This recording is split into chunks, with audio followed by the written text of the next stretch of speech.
Rogues, Rebels, and Renegades. Welcome to episode 67 of the Rogue Country podcast. I am Mike West. Thank you so much for tuning in. Before we get down to business, a word from our wonderful sponsor. Today we are brought to you by Pick Print Screen Printing. They're a Liverpool-based family-run hand screen printing company, and I love these guys. They do my t-shirts, they do the Rogue Country t-shirts, they do Josh Bettis' t-shirts. So if you need band merch, workwear, business uniforms, club or sports team wears, or apparel lines, please get in touch with them. They use eco-friendly inks. It's all done by hand, and they're just an incredible company to work with. I love them, and you should go support them. What also needs your support, as always, is live music, and there is none better than what Rogue Country are bringing to UK shores right now. We are so happy to be bringing Jesse Daniel for his first ever UK tour. He's doing London on the 14th of August, Swansea on the 15th of August, and Birkenhead on the 16th of August. London is already sold out. You cannot get tickets for that now. It's game over. Apologies if you didn't. Congratulations if you did. You're going to witness one of the shows that will go down in history. If you want to make sure you continue to see shows that go down in history, you've got two more chances to go to Swansea or Birkenhead and get tickets there.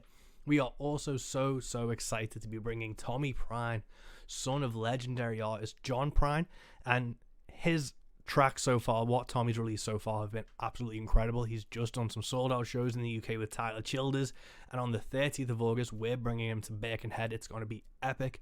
Get tickets of that, or make sure and see if Tommy is touring in your area. You do not want to miss this guy.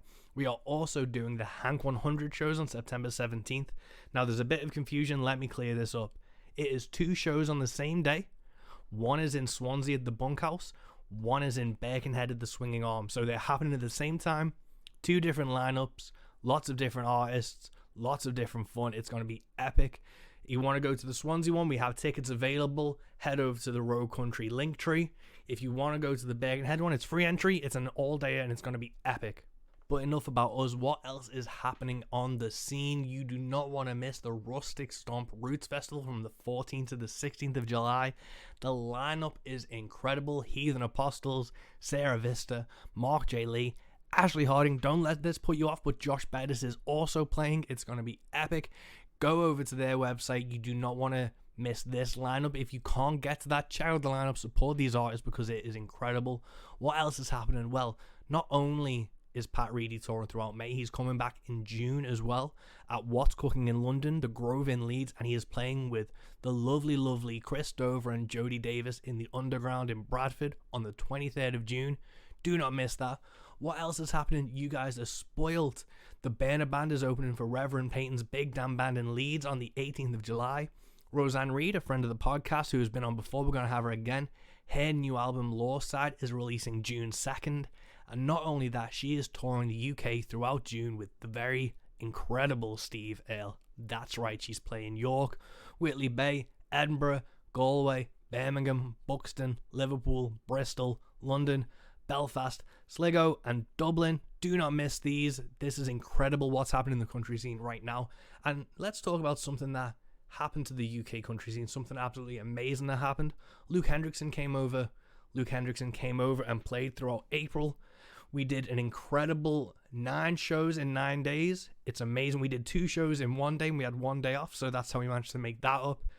The reception has been mind-blowing. People were showing up in Rogue Country t-shirts. People were saying they were fans of the podcast. People said they found Luke because of us. That is exactly what we want to be happening in the UK scene, and we cannot thank you enough for listening to this podcast, for coming out to the shows. Tony, if you're listening, thank you so much, man. It is an absolute pleasure to have Luke play for you, and it was amazing to meet you. We cannot believe that these connections get to happen, and it's all because of this music and the people listening to this podcast and supporting our social media pages. It's just absolutely mind-blowing and humbling, and we cannot thank you enough for all of this. So, Luke Hendrickson toured the UK. What was it like, you may ask? Well, that is exactly what this episode is about. We sat down on his last day before he flew home. And yeah, it's a fun talk. It's an honest talk. And I really think you guys are going to dig it. So without further ado, this is episode 67 of the Rogue Country podcast with Mike West and Luke Hendrickson. Well. Yes. first of all, how dare you? No. No, man, it's the fucking end of the toy. Fly back tomorrow. Mm-hmm. It's gone crazily fast, I think. It's flown by for nearly 2 weeks. It really has. Yeah. It's life. Yeah. Yeah. I don't think I forgot to savor it, though, Yeah. as much as I could. Yeah. It's been an absolute trip. Like I just wrote on your record, it was an absolute smash. Yeah. I know you said that you've expressed that as well, because I know it's going to be your last tour for quite some time. And so I know you're pleasantly surprised and happy with it, and as am I. So being my first time here, especially. Yeah, man. So obviously this has kind of been in the works for nearly 3 years now. What do you think, like, your expectations before coming here, before we'd really sorted out the dates, before we booked the flights? What were you hoping for, or what were you like hoping to expect from this? I try to keep my expectations low with most things I go into. I don't handle disappointment well.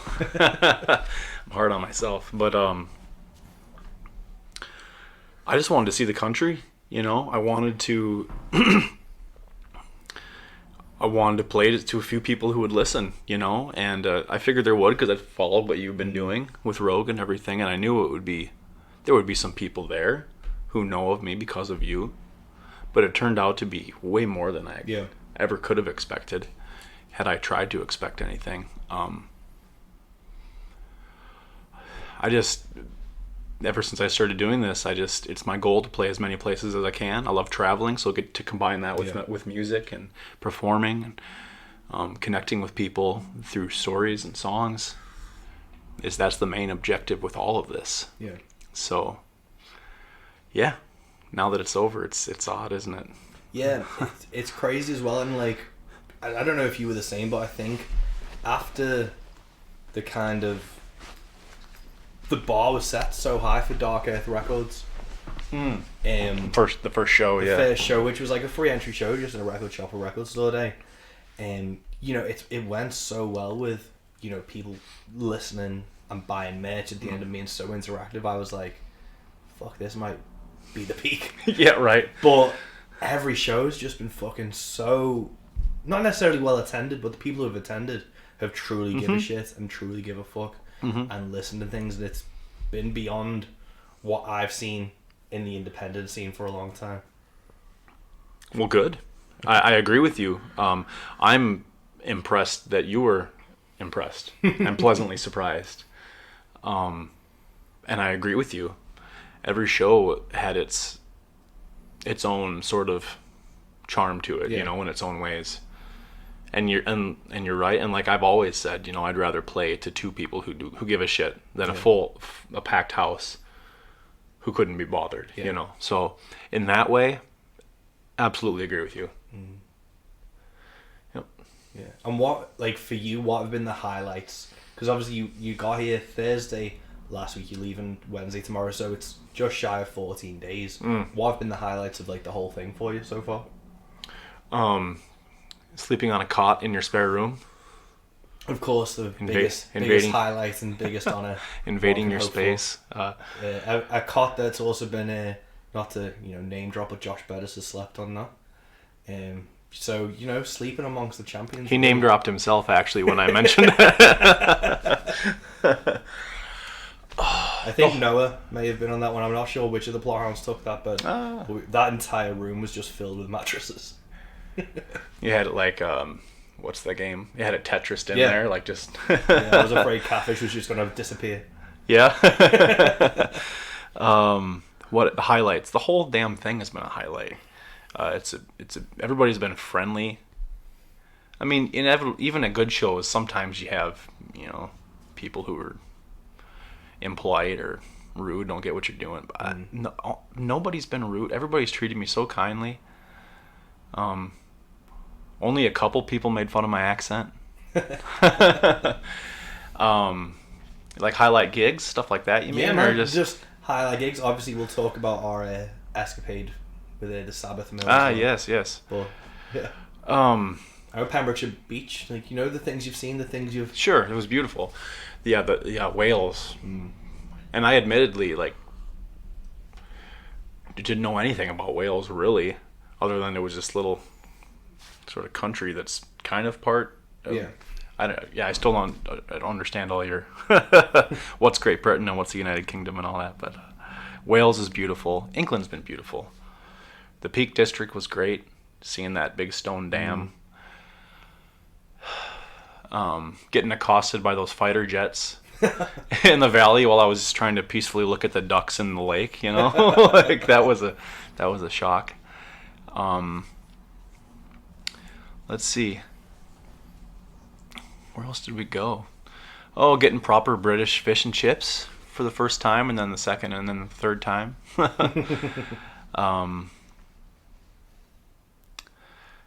Shit, man.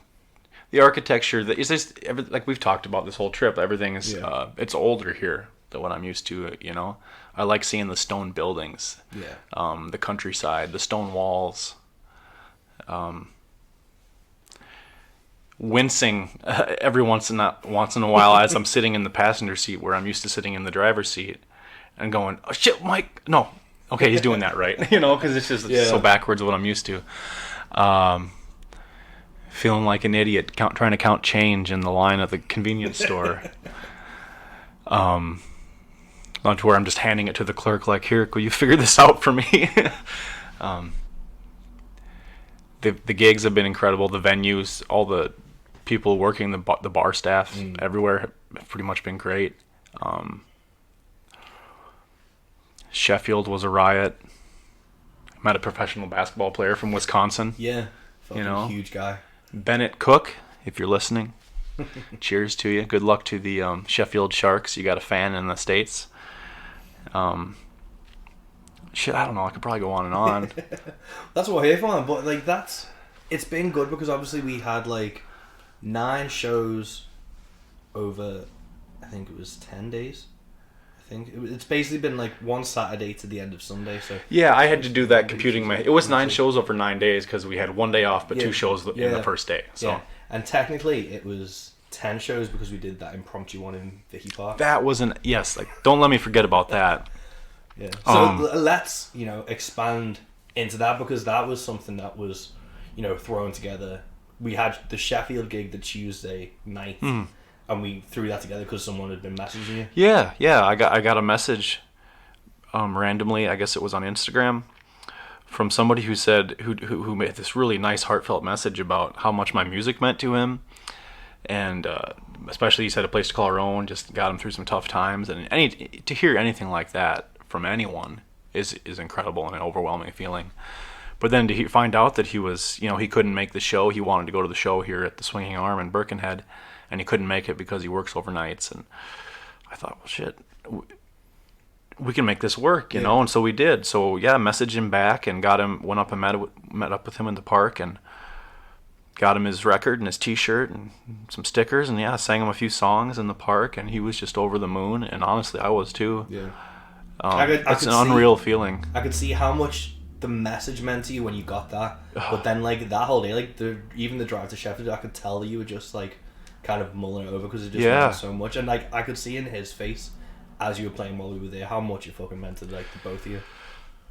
And in some ways, I it's hard for me to like believe that somebody could feel that way about me or my music, but on the same time, I know what that would mean to me if it was a certain whoever artist songwriter that I admired, and so I could get used to that, but at the same time not. It's humbling, but uplifting at the same time.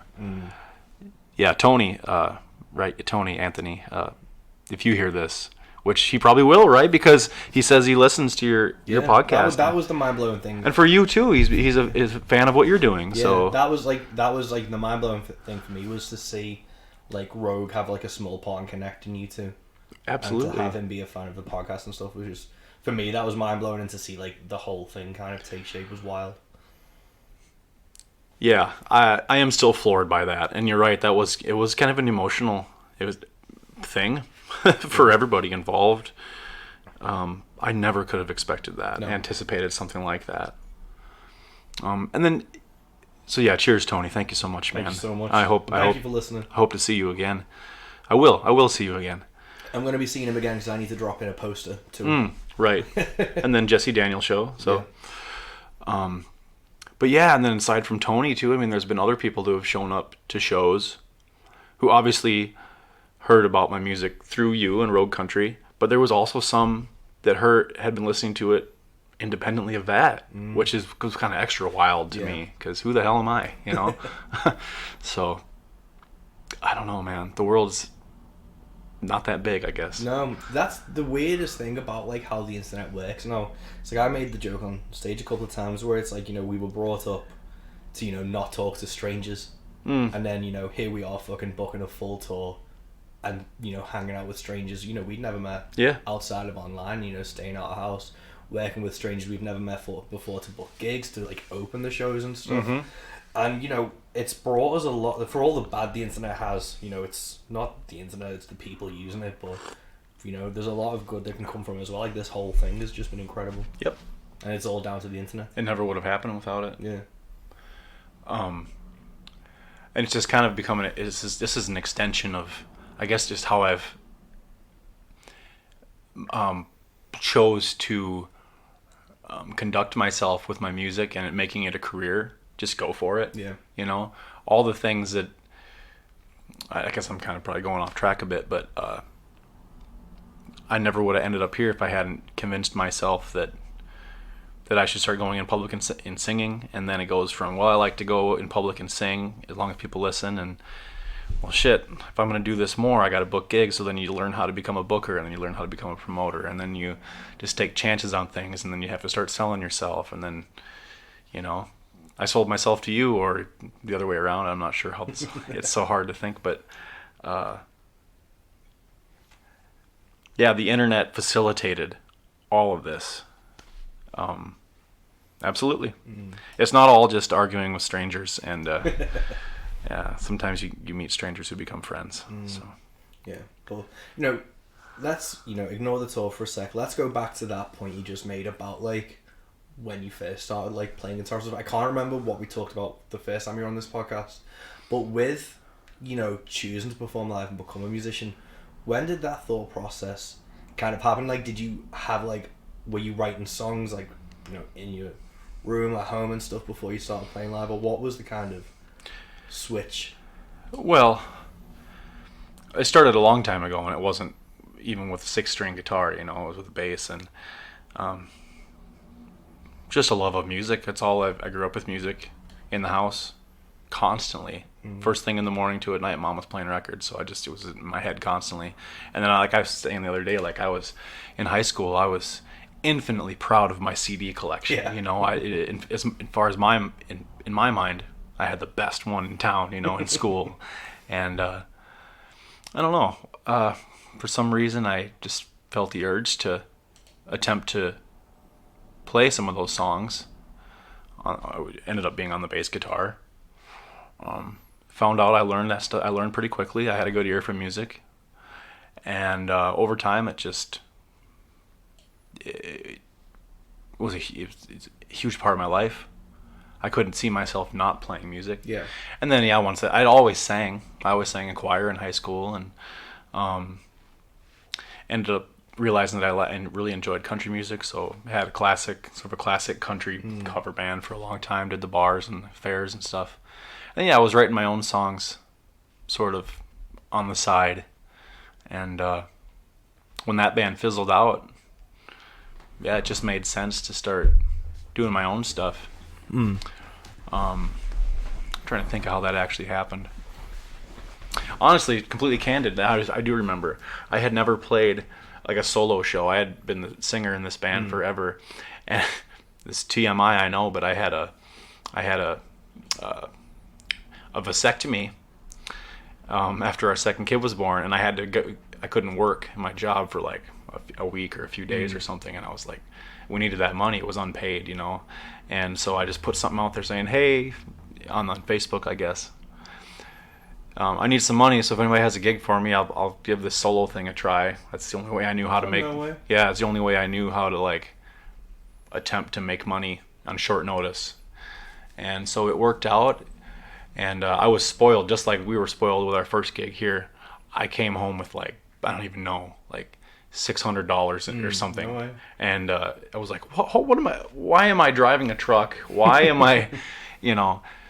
Of course, it's not always like that. It was just but that really put the spark in me. And yeah, and then once that band fizzled out, I started doing it more and more and more, and it just snowballed from there. It just become natural now. Yeah.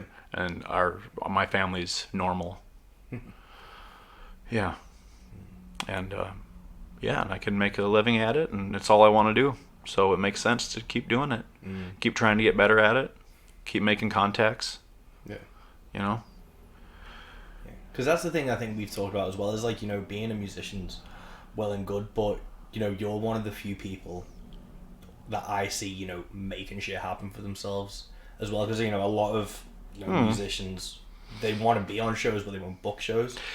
And that's one thing that obviously, like, we both do, like, that part of the thing. Yeah. So with kind of the booking and promotional side of thing, obviously, like, I helped put this one together, but with your experience in booking. You didn't just help, you did the whole damn thing.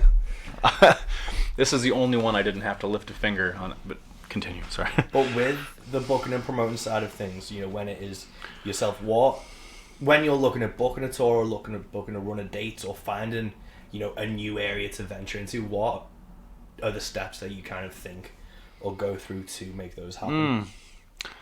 Well, I'm sure you're familiar with, it's a lot of cold calling. It's a lot of sending emails into the void, never to be responded to. I just try to not be a dick, you know. I try to present because it's weird, because essentially I'm selling myself, right? Yeah. I'm a salesman, which I'm not really fond of, but you have to just try a tactful way to present yourself. I'll do a little scouting online, you know, get on Google and see what areas I want to go to and look around, see what there are for venues or clubs or bars, and see what I think might be a good fit, and start messaging from there. And that's basically it, really. And then you build relationships. So the goal is to have a tour just like we just did, you know, to where they want you back and you want to come back. So that's all I'm trying to do. But yeah, new areas, sometimes I can get a little spoiled and sort of keep going back to the same sort of areas, or linking up with other ones, and I get a little comfy and I go, oh shit, I gotta go to this area I haven't been to yet. And then you gotta kind of, because it can still be a little bit, I still get a little nervous trying to get a hold of new people, because I'm asking them to let me invade their space and pay me. So yeah, I just face forward and just keep going, man. You're gonna get turned down, you're gonna get rejections. I stopped letting that shit bother me a long time ago, because why wouldn't you get rejected? You're not for everybody. So I don't know, I guess I'm just stubborn enough to know that I don't want to do anything else, so I just keep doing it. I think that's important. I think it is important to, like, you know, music is, you know, 100% subjective. So to think that you would be for everyone would be beyond the regular egotism of a musician, because we already are a bit egotistical by nature. But like, it is, like, you know, dealing with that rejection in like a productive manner and not being like offended that someone won't want to work with you. I'm not, you know, God's gift, as they say. So I don't understand people who pretend they are, you know. Who get shuffed, as you say, when somebody won't respond or won't give them, you know, what they want. It just is what it is. There's millions of people. Move on to the next one. And obviously with the shows in the States that you're used to, you know, you're talking about you doing like 3-hour sets, things like that, compared to, you know, we were doing an hour max, but, you know, we did like a 30-minute set. In Wallasey, we were doing like 30-minute 45 sets for some others. So to go from like 3-hour sets to, you know, less than an hour on most nights, was there a process behind like picking out the songs that you did? Because obviously you want to showcase your original material primarily. Yeah. But was there a choosing process to by venue? How did you balance out? I kind of, as you notice, I don't really write a set list. I feel the room out. I knew what I kind of knew. Starting out the first day, I kind of decided that okay, I do want to present at least these first couple songs. Yeah. Because I've learned, because I basically started everything with 1987 and Morning Doves, aside from the Willie Nelson thing because it was like his birthday week. But because I've learned to lean into telling the story, right? Like my story, and so I'll start out with those, and if they don't work, I can kind of go from there and maybe do some more upbeat stuff or whatever. But people generally, if they're attentive, music lovers, generally appreciate you starting out just as real and as honest as you can, as I can be, and just going from there. And then you can have some fun with them, once you've brought them way down and just are real honest and raw about everything. Then they're along with you for the ride generally, Yeah, because that has been, obviously the rooms have been really attentive, but even like the rowdier ones like Bracken and London, you always like 1987 is like really early on in the set, and when that one kicks in, people shut the fuck up. Like, that was probably the only night where I considered maybe not doing it, just because, no dissing at all, them at all. It was a great bar, but it was noisier. It was a pub, but the people up front listening to us were listening, and so I just made it. I didn't start with that. I don't remember what my set was like in London. You started with Willie Nelson, then I think. Did I go right? No, I didn't. I don't remember what I did. To be honest, now I thought I. If anyone's got any videos or photos of that night, send them our way. But yes, please. Yeah, I'd love to see that. But yeah, I know I did ultimately end up doing it. Because you can tell there are people that are listening, even above the din, above the noise, it's going to cut through. Yeah.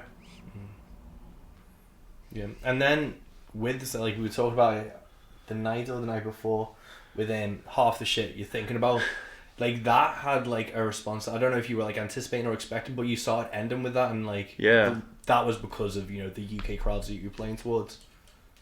Absolutely. Yeah.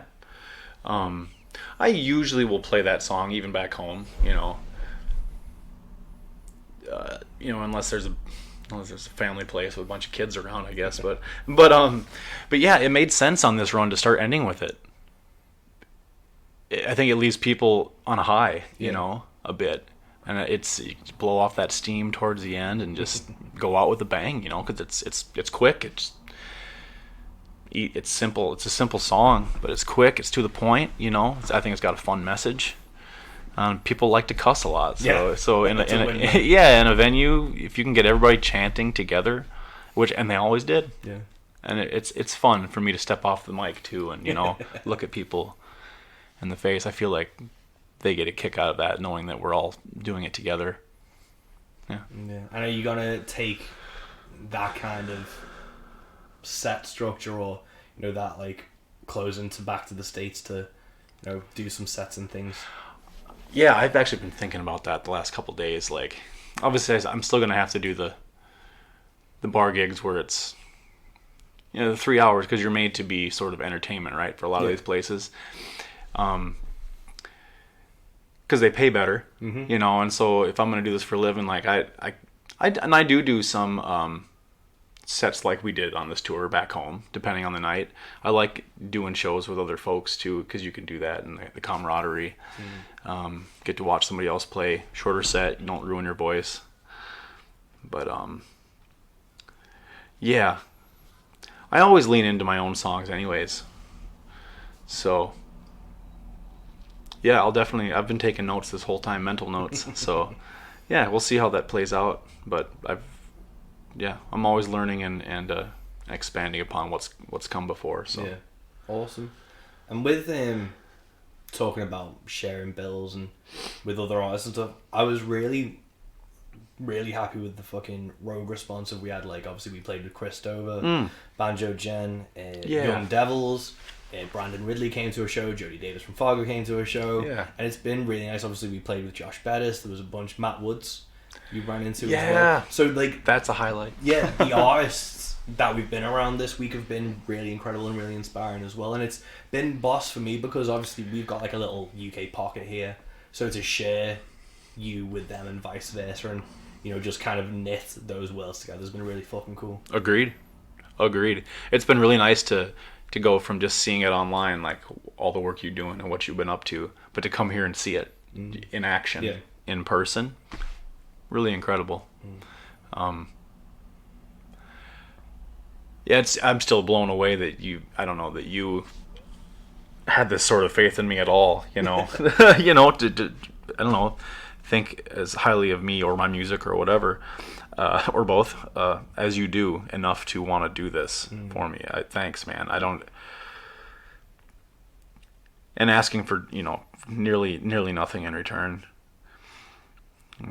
I shouldn't be surprised, you know, because there are a lot of good people out there. Yeah, man. And I tend to do the same thing, similar for a lot of people in the States too. So, but it still is mind blowing, and I still can't believe it that you're like showing me off to all these people around your country. So, man. Of course, man, because like, again, it's the same thing as the internet, where it's like, you know, you can see someone putting the work in, you can see someone like really fucking talented like yourself playing these heartfelt songs, playing these really clever songs that, you know, do deserve a bigger platform. And the whole point of like Rogue and stuff existing is, you know, to share that type of music. And we've been really fortunate. Like this week, for me, it almost felt a bit like a victory lap for like the last few years we've been doing, because obviously we kind of picked it up a notch just as COVID hit. So we didn't get to do live shows. We did one live show in 2019 in December, and people came to that just because we advertised it as a night of country music, so it was just country fans and a few cokeheads from Liverpool. But you know, primarily it was that, and then, you know, the online presence really ramped up for a few years during the pandemic, and that was kind of like, I think, when we really started talking. So I connected with a lot of other musicians, and then last year, you know, we started playing shows just independently, me and Josh, and people would like know who Rogue Country was, like live and things. Like I remember, again to name drop, I was doing a gig with Nick Shoulders, and I mentioned Rogue Country, and a few people in the crowd like cheered, and I was like, fuck. So it was like, that was interesting, but this seems to have been like, not necessarily the pinnacle, because I know we're going to be doing some incredible stuff. Oh yeah, you got much bigger artists coming over. Not even in terms of like bigger artists, but I just know because you can, like, from this you can see the momentum keep building. So this has been like the pinnacle so far, and like what that momentum's meant.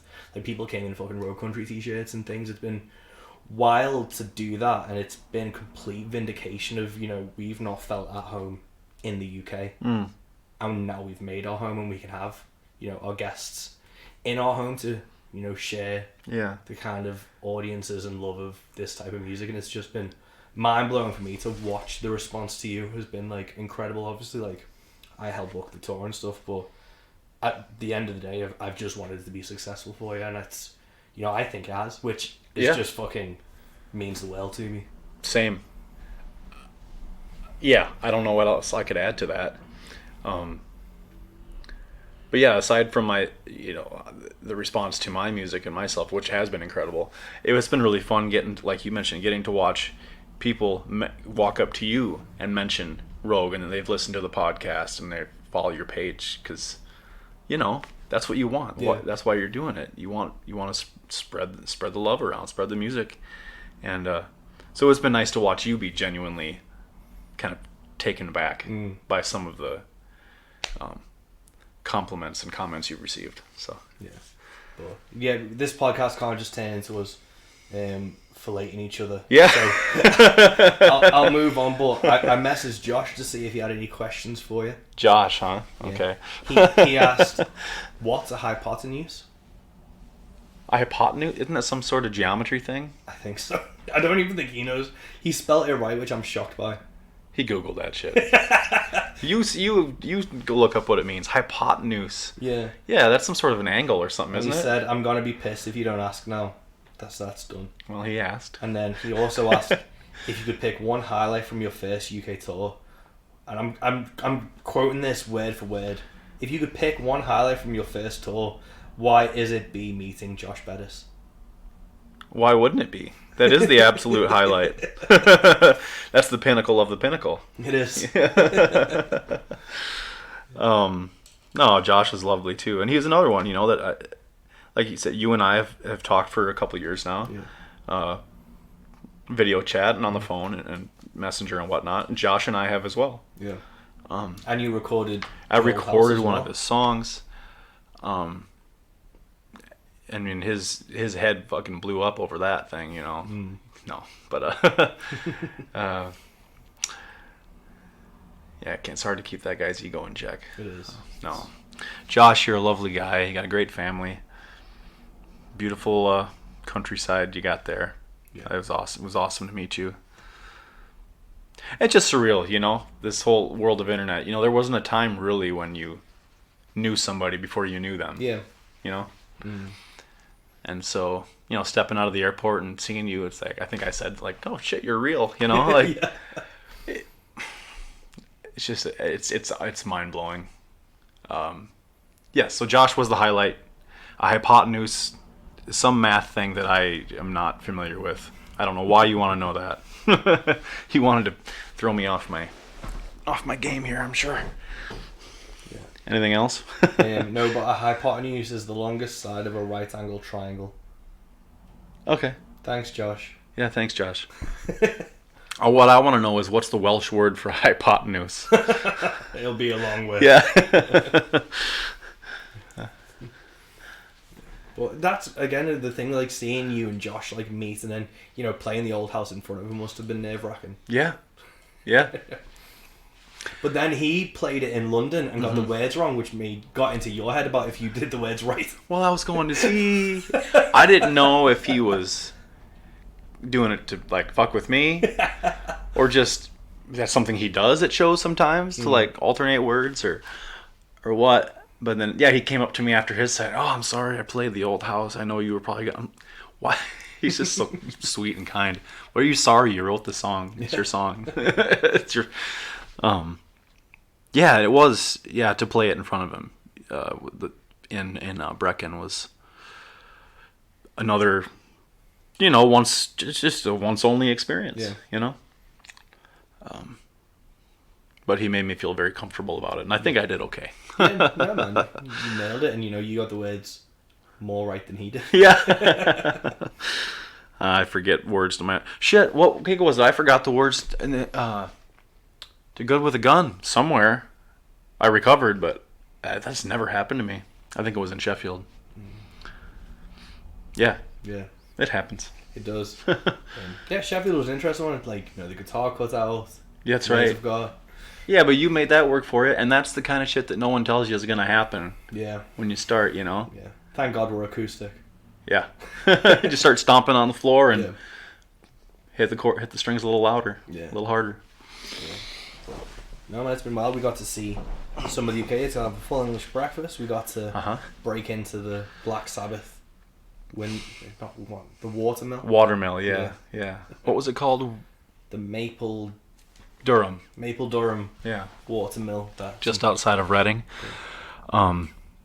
Yeah, super cool. For if anybody's listening who doesn't know, just if look up Black Sabbath's first album. It's a self-titled album, and on the cover, it's kind of a woman, kind of gothic looking, in front of this old stone building that's a watermill. And Mike looked up where it was. Yeah. And luckily, it was on the way in between Pembrokeshire, where Josh lives, and London. It was like on the way. Like, we didn't really have to take a detour. It was awesome. Yep, and we found it, and some posh cunt put up a gate. As Mike said, that was another thing too. Just the very liberal use of the word cunt around here is something that my ears are not accustomed to, but it's a very effective word. But yeah, some some people put up a security gate with a code and intercom and stuff, and rather than try to deal with that and get rejected, we just took matters into our own took hands. matters into our own hands, hopped a wall, got the photo shoot, got the hell out, didn't hurt anybody. Just got shouted at a little guy from in the distance. He needed something to do. But if you want to visit, it's a Maple Durham watermill.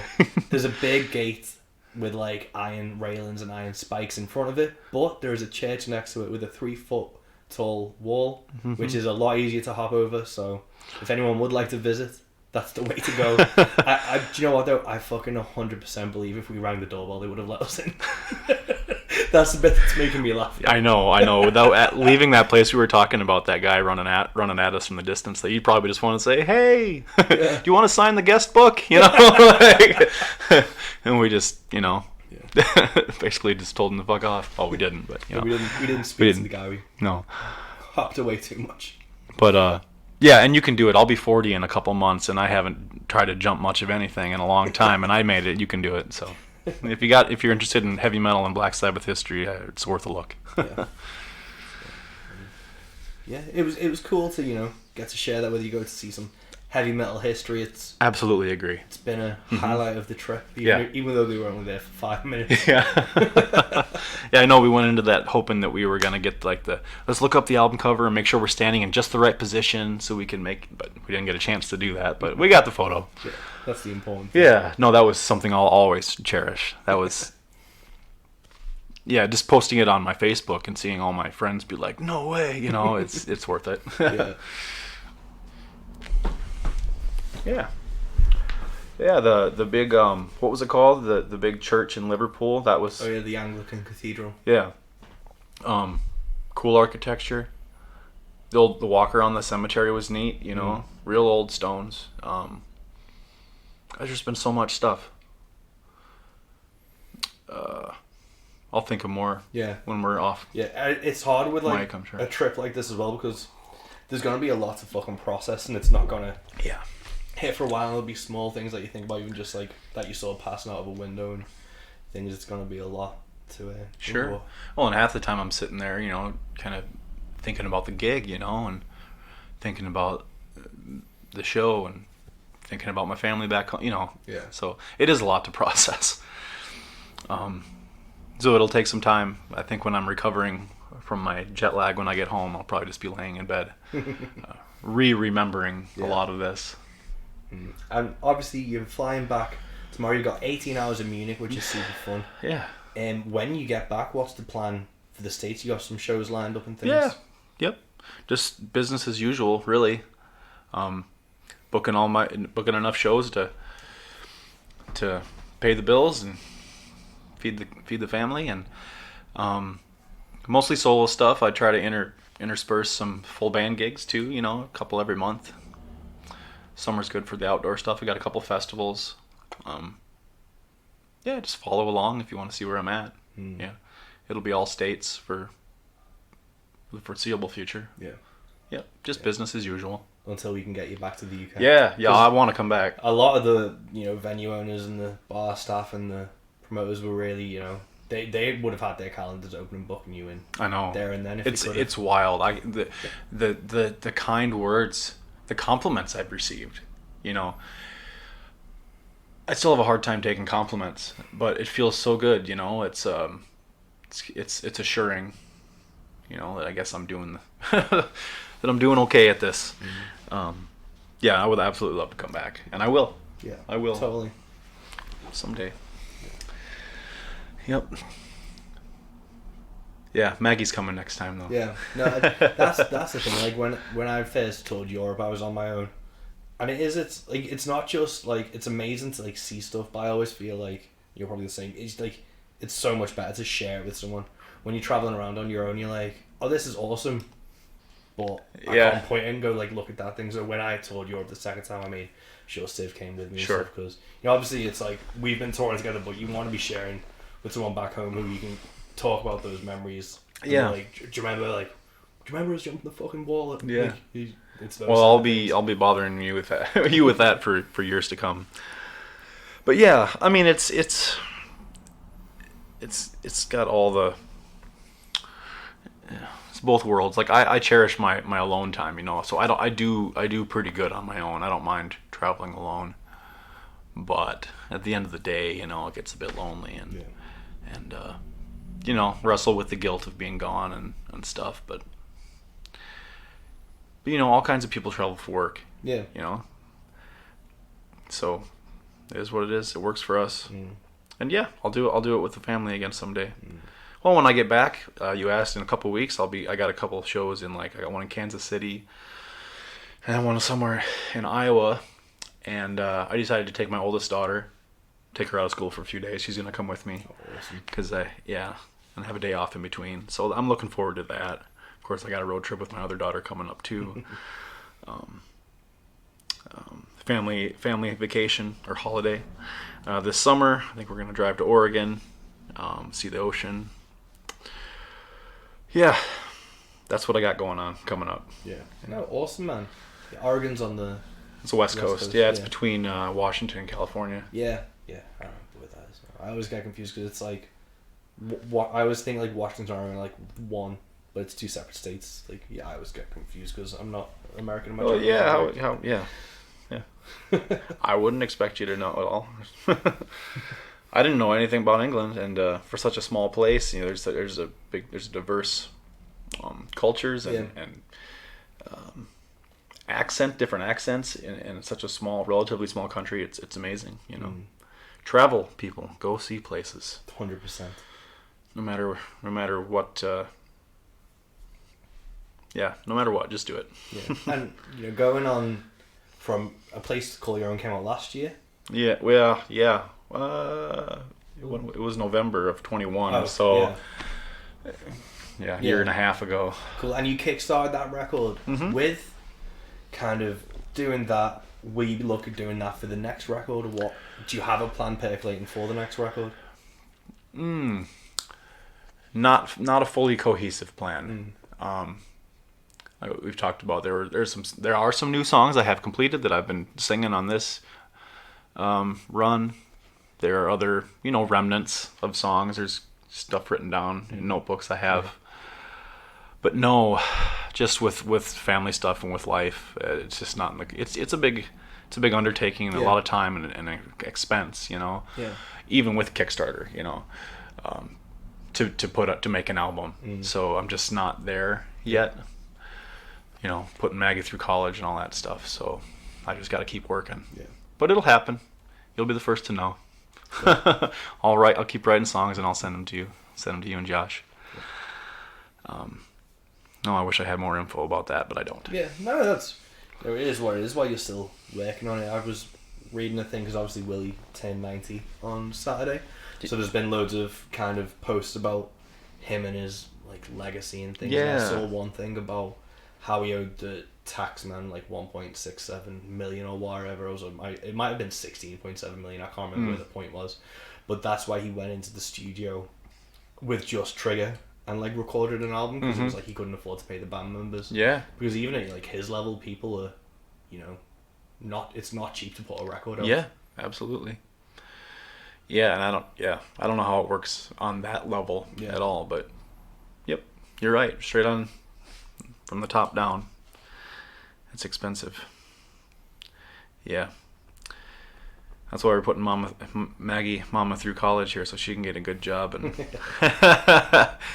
get my sugar mama. But yeah, someday. Yeah, someday. Cool, man. No, I think this has been a rather successful tour, especially like obviously you've done tours before.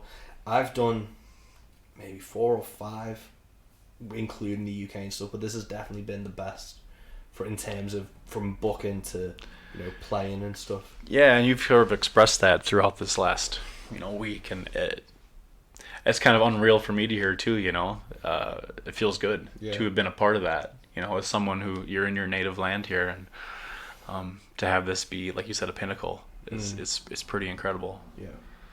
So I'm happy for you too. Yeah. I mean, really. Cheers, Mike West, everybody. Rogue Country. Yeah. Thanks so much. Yeah, man. Josh, you agreed to play with us as well. Yeah. Came along for the weekend, which was amazing to have the 3 of us. Yeah. Around doing it. It's just been a nice nice, fun, shared experience. Yeah. Though. Yeah, and I don't want people thinking it's just a pleasure trip. I'll get the odd sideways comment from some Karen or something back going, "Oh, so you're out traveling, huh? What's the family think of that?" It's like, fuck off. Yeah. Like you just said, people have to travel for like loads of types of work. It's just a different kind of work. Yeah. Do you enjoy music? If you do, I'm guessing you do. Yeah. Then shut up. Yeah. Because people got to do this and get the music out there. Yeah. Because like music is a job. I just think a lot of people are jealous that you get to enjoy your job at the same time. Because not many people get to. I don't know. Maybe. I guess I'm not. From the outside, people will just see you playing guitar and yeah, I'm just fucking around. Like, that's not like labor intensive or anything. Like it fucking hurts. I've lost half a fingernail off this week. But it's not just showing. If it was just, I'm not just showing up, doing a couple hours and going. It's all week long. Yeah. I'm on the email and calendar and sorting shit out. You know, I'm my own driver. Yeah. Booker. All the admin. Everything. All the driving. Sleeping in a lay-by. That fucking guy who was playing the radio at like 7 a.m, like that van that was parked next Oh to yeah, us. that's right. Motherfucker. It was so loud. Yeah, we slept for a couple hours somewhere in Wales. Yeah. Yesterday morning? Was that yesterday morning? Yeah. Fuck, it was yesterday morning. Oh no. We left London at 11:15 Sunday night. Got to Josh's for 5 o'clock in the morning, and then couldn't find him. Couldn't find any hotels, no rooms. Hey, Travelodge in Pembroke Dock. Yeah. You people. Answer your fucking door. Answer the door. Yeah. We did what we were told. And nobody came to the door. Yeah. So then we, drove another few hours. I saw the fucking sunrise on the valleys, which was nice. Yeah. But, it would have been nicer to have slept. In a bed, yeah. And then 2 hours kip and then drive the rest of the way from Wales to home. Get some caffeine and go. Yeah. But, that's the fucking part of the work that no one sees. Everyone's just seeing you play on stage for a bit, but, And yeah, we bring it on ourselves, but it's self-inflicted to a part, but we're doing it honestly. It's not dirty money, And even if it is, mind your business, Yeah, so no, I feel absolutely proud of doing this and making a career out of it. I know my family's proud of me. And that's all that matters. Yeah. Really. So, yeah, you'll have haters. Anytime you put yourself out there, 100%. Any kind of art, any kind of anything, you present something to the general public, you're going to have to deal with some backlash from some percentage of the population. So, whatever. Yeah. Yeah, man. But, so next time, we have to do Scotland. Yep. Europe has to be on the cards. That'd be dope. Do a bigger one. Yeah, I definitely want to get Europe at some point. Yeah. Ireland would be cool. I'm curious to see the Isle of Man. Yeah. Same, I've never been over there. It's right there, man. I have family over there. I don't know why I haven't been, but I don't know. You just get on the ferry, right? I think there's a ferry or a little plane. You can go over. I don't know, I always thought I might try and book a gig over there or something and see. Because it's a captive audience, just see a fucking ton of boats try and escape as I land. When you're singing about a moth from West Virginia, yeah. And getting to... I'm tired, man. I'm tired. But, getting to watch your set every night, too, has been great. Because, you learn... You're always learning. I feel like every bill that I share, it's fun to get to experience that with another person who more or less gets it and is doing what I'm doing.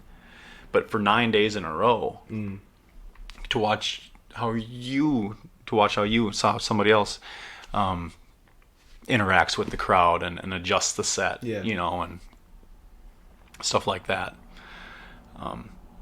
Really rewarding. No, yours. I'm like, oh, he's a bit tired tonight. Oh no, he's fucking on his game tonight. This, it's, what I mean. Yeah. It's all part of it.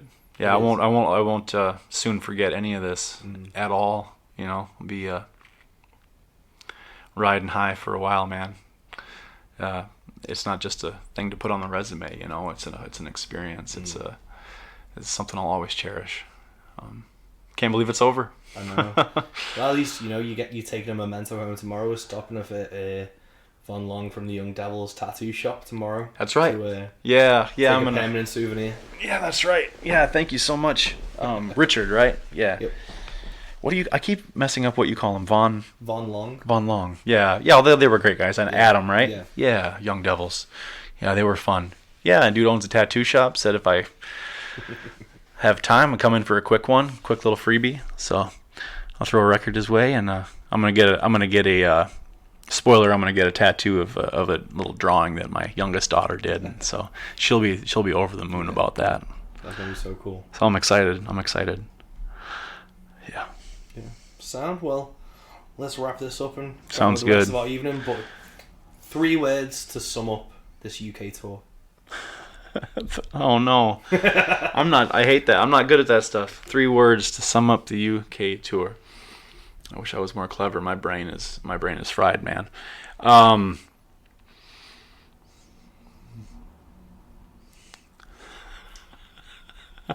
thinking of all kinds of silly things, man. I know dead air isn't good for radio, but you can edit this, right? I'll shorten it down. I mean, I kind of want to just go cliche with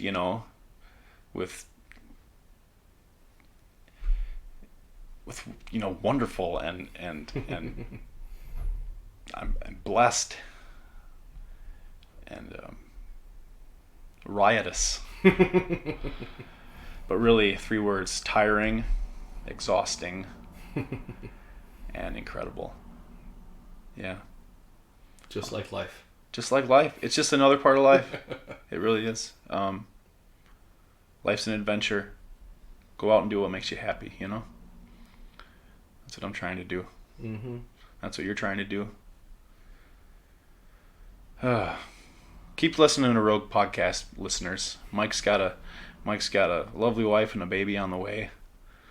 And, support the shows he puts on. He's got to put money in his pocket. And, yeah, well, you know what I mean. Put money in your pocket is the aim. Well, in my pocket, I know, but we need that outlet. You need that outlet too, right? Yeah. Like it's a hobby for you. And a passion. Mm. So, I'm just rambling now. Just freestyling. Have me stay on point, man. I'm ready to watch a movie and then go to bed. That sounds like the best thing to do. Well, thank you so much for coming to the UK. It's been an absolute fucking trip. It's been man. a pleasure to get to share this with you. Yeah, I feel the same way. Thanks for driving. Thanks for setting it up. If it ever is feasible at all for you to come to the States, obviously I've said it many times the last couple of weeks, the invite is there. Yep. Well, let's end this podcast, and I'll pick 3 words to end the podcast on. Fuck Josh Bettis. Fuck Josh Bettis. Don't let your kids hear this. Sorry, Josh. Oh, we should have mentioned that, huh? Yeah, when Luke got here, you were playing the old house, and I filmed a bit of it, and it just turned into a bit of a roast of Josh. Yeah. And his children saw it, and we felt real bad. Why are they being mean to you, Dad? Why are they saying that stuff? Because we're honest. Yeah. All right. Thanks. Thanks, man.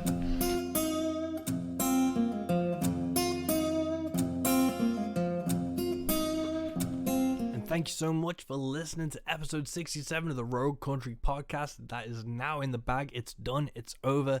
You can go back and listen to it if you'd really like to. We have so many incredible guests that have been on that they are all worth a re-listen. We still have some of Luke Hendrickson's merch in the Bandcamp, so if you would like to buy One Night at the Crystal Lounge and not have to pay outrageous postage fees, we can get you covered on that. We also have Rogue Country mugs and Rogue Country shirts, so if you want to support Rogue Country, that is the place to do it. Until next time, though, keep supporting the things you love, keep doing the things you love. Peace.